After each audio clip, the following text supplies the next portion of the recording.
پہنچانا چاہتا ہوں وہیں پہنچے. آخر اس کے پیچھے کیوں ہیں لوگ؟ جامعہ قادریہ طالب القرآن نہ تو یزید مسجد تک پہنچتا نہ خانقاہ تک، مدرسے تک کیوں پہنچتا؟ تقریر کرنے کی کوشش کر رہا تھا. اللہ کرے میں کامیاب ہو جاؤں.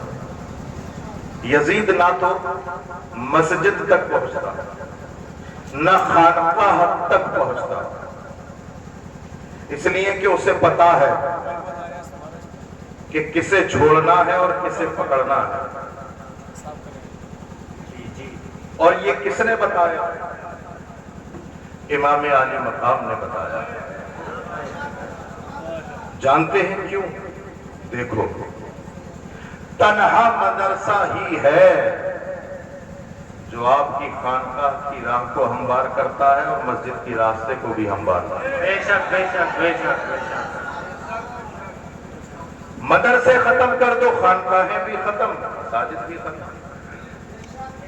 پتہ نہیں وقت کا یزید میری بات کا غلط مطلب نکال دے اور رخ موڑنے کہیں کی طرف. اس سے پہلے میں اور آگے لے چلتا ہوں.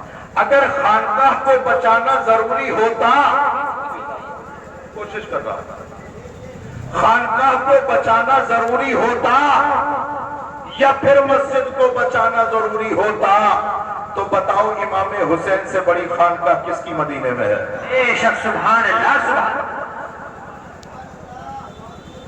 اگر مسجد کو بچانا ضروری ہوتا تو بتاؤ مسجد نبوی سے بھی بڑی کوئی مسجد ہے؟ امام عالی مقام نے یزید کی آنکھوں میں آنکھیں ڈال کر خانقاہ کو بھی خیر آباد کیا، مسجد نبوی کو بھی خیر آباد کیا، حرم پاک کو بھی خیر آباد کیا، اور کربلا میں مدرسے کی تالابیں باندھ دی. بے شک. سبحان اللہ.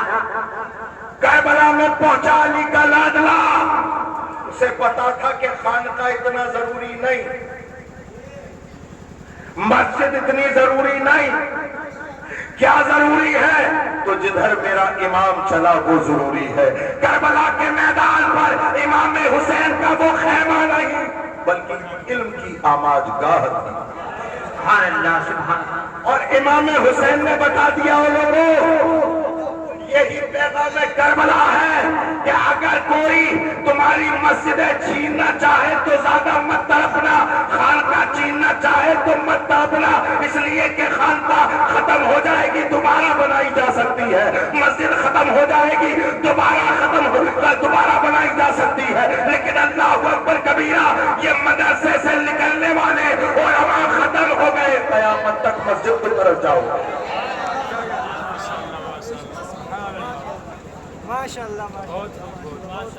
آیا نہ ہوگا اس طرح رنگ و شباب ریت پر،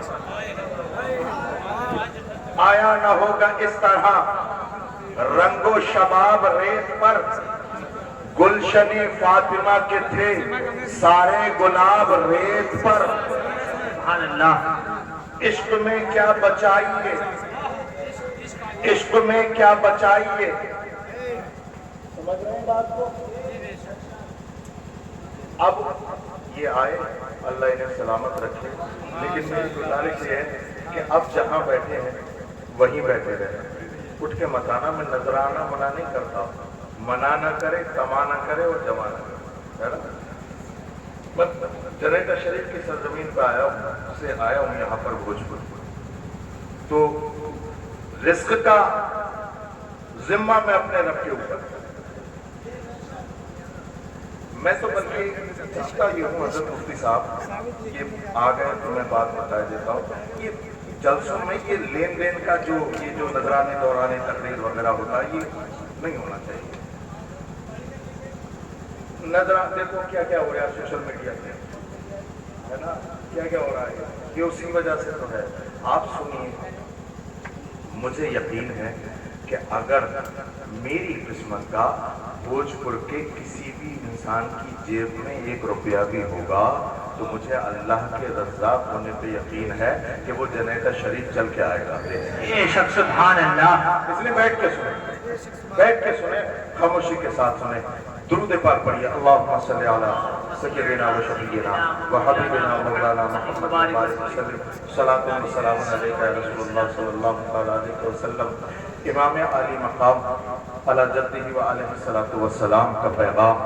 اللہ اکبر کبیرہ. یہ وہ پیغام ہے جو قیامت تک جس سے یزیدی پریشان رہے گا. پیغام کیا ہے؟ امام حسین کا صرف ایک پیغام ہے. وہ ایک پیغام ہے, صرف ایک پیغام ہے. کیا ہے؟ امام حسین نے فرمایا تھا یزید کی آنکھوں میں آنکھیں ڈال کے, اے یزید, مجھ جیسا تجھ جیسے کی بیعت نہیں کر سکتا. علماء متوجہ, میں نے قرآن پاک کی آیت پڑھی نا, وَلَا تَرْكَنُوا إِلَى الَّذِينَ ظَلَمُوا فَتَمَسَّكُمُ النَّارُ.